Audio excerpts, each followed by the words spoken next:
In today's video, I'm going to teach you how to sign up for Genspark and get started. We'll move step by step from landing on the site to your first look at the dashboard, keeping things clear and simple so you can follow along smoothly.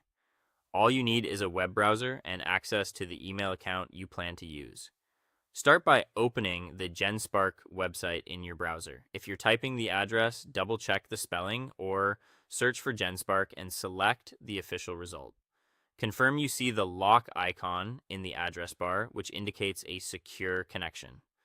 Once the home page loads, locate the Sign Up button, usually at the top right of the screen. Click it to begin creating your account. You'll now be prompted to enter an email address or choose a sign-in method offered on the page. Pick whichever you prefer.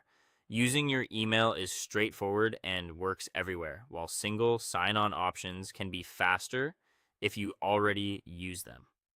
Next, create a password for your new account. Aim for something long and unique, mixing letters, numbers, and symbols for better security. If the form asks for basic details, fill them in, review the terms, and submit your information to continue. Genspark may ask you to verify your email before you proceed.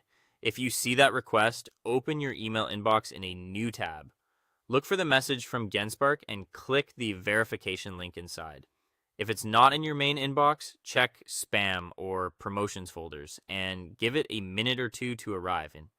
If the link doesn't open automatically, copy and paste it into your browser. Keep the original Genspark tab open so you can return to it right after confirming.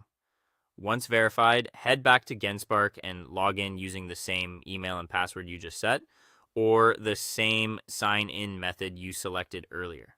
If your browser offers to save the login on a trusted device, that can make future sign-ins quicker. After you're in, you'll arrive at the Genspark dashboard. Take a moment to get oriented. Look for the main navigation along the top or side. It typically leads to your workspace, recent activity, and any templates or tools available. You might see a search bar for finding items, a notifications area for updates, and a profile menu where you can access settings and help resources.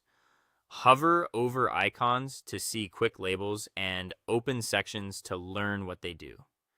When you're ready, explore the options that match what you want to accomplish and begin interacting with the tools right from the dashboard.